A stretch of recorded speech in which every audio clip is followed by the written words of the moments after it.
The question is 1000 soldiers in the fort had enough food for 20 days, but some soldiers were transferred to another fort and the food lasted for 25 days. How many soldiers were transferred?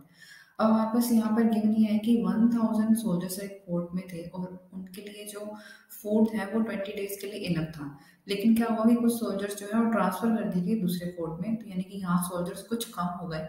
अब soldiers कम हो गए तो जो खाना था, जो food था, वो कुछ ज़्यादा दिन चल गया, यानी 25 डेज के लिए वो जो फूड है वो लास्ट हुआ। How many soldiers were transferred, तो कितने सोल्जर ट्रांसफर किए गए हमें ये बताना है। तो यहाँ सबसे पहले हमें ये बताना चाहिए कि ये कौन सी वेरिएशन का सम है इसमें, यानी कि जो वेरिएशन है वो इनवर्स है या फिर डायरेक्ट है। वो कैसे पता लगाएंगे? अब देखो, जैसे हमें ये पता है कि 1000 सोल्जर्स के लिए जो खाना था वो 20 डेज चलने वाला था। अब यहाँ पर जो नंबर ऑफ पीपल है वो कम हो गए हैं, ठीक है। यहाँ से कम होकर के वो कुछ सपोज कर लो एक्स बचे हैं, लेकिन जो खाना है वो कम नहीं बल्कि ज़्यादा दिन चल रहा है। यहाँ पर ये इंक्रीज हो गया, यानी कि नंबर डिक्रीज हुआ और जो डेज है, नंबर ऑफ डेज है वो इंक्रीज हो गए। तो ये हमारे पास जो है इनवर्स वेरिएशन का सम है, ठीक है। जब चेंजेस अपोजिट होते हैं, मतलब एक वेरिएबल में इंक्रीज हो रहा है और दूसरा वेरिएबल डिक्रीज हो रहा है, तो वहां पर जो चेंज है, जो वेरिएशन है वो इनवर्स होती है, ठीक है। तो यहाँ पर अब हमें करना कैसे है इस सम को? हम सपोज कर लेते हैं कि कुछ सोल्जर्स ट्रांसफर करने के बाद हमारे पास बचते हैं एक्स सोल्जर्स, ठीक है। आप ऐसा भी कर सकते हैं कि हमने एक्स सोल्जर ट्रांसफर किए। तो यहाँ मैं सपोज कर रही हूँ,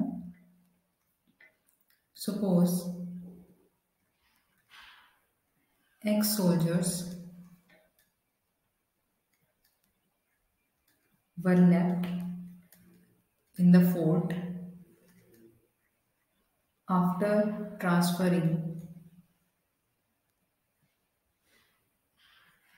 some soldiers. So इसके अकॉर्डिंग नंबर ऑफ सोल्जर्स जो ट्रांसफर हुए वो कितने बचेंगे? नंबर ऑफ ट्रांसफर्ड सोल्जर्स, हमारे पास 1000 थे, उसमें से x बच गए, तो ट्रांसफर कितने हुए? 1000 माइनस एक्स। अब सबसे पहले इसे हम एक टेबल की फॉर्म में लिखेंगे, नंबर ऑफ सोल्जर्स और दूसरा है नंबर ऑफ डेज। सबसे इजी वे होता है इसमें आप एक टेबल बना के लिख लीजिए। तो जो नंबर ऑफ सोल्जर्स है वो हमारे पास वेरिएबल हो गया x और जो नंबर ऑफ डेज है वो हो गया हमारा y। तो सबसे पहले क्या है कि अगर 1000 सोल्जर्स थे तो खाना कितने दिन चल रहा था? 20 डेज। लेकिन अब अगर हमारे पास x सोल्जर्स रह रहे हैं तो खाना चल रहा है 25 डेज। तो इसमें पहले आप मेंशन करोगे it is a case of inverse variation. अब इनवर्स वेरिएशन में क्या होता है कि जो वेरिएबल्स का प्रोडक्ट है वो कांस्टेंट रहता है, राइट। डायरेक्ट में क्या होता है, उनका रेशियो कांस्टेंट रहता है, ये डायरेक्ट में होता है, वहां पर हमें इनका जो रेशियो है वो कांस्टेंट रखना होता है।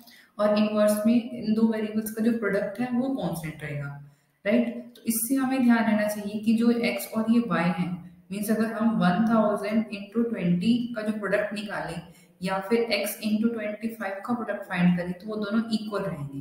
तो बेसिकली हमें यहाँ इन दोनों नंबर्स का प्रोडक्ट और यहाँ इन दोनों नंबर्स का जो प्रोडक्ट है वो हमें इक्वेट करना है, इक्वल रखना है, ठीक है। तो यहाँ से हम x की वैल्यू फाइंड कर लेंगे। तो जो 25 है वो लेफ्ट साइड में आकर के डिवाइड में आ जाएगा, तो यहाँ बचेगा हमारे पास x। तो हम इसे कैंसिल कर सकते हैं, 25 4 जा 100 और ये 0, तो 4 टू जा 8, 800 आ गया हमारे पास x। तो ये सोल्जर्स, ये नंबर वो है सोल्जर्स का जो फोर्ट में बच गया है। ट्रांसफर कितने हुए हमसे पूछा ही गया कि कितने सोल्जर्स जो है ट्रांसफर हुए थे 1000 minus x. So number of soldiers transferred, that is 1000 minus x, 1000 minus 800 that is 200। तो 200 हमारा इसका आंसर है। तो इस टाइप से इस सम को हमें सॉल्व करना है। Thank you.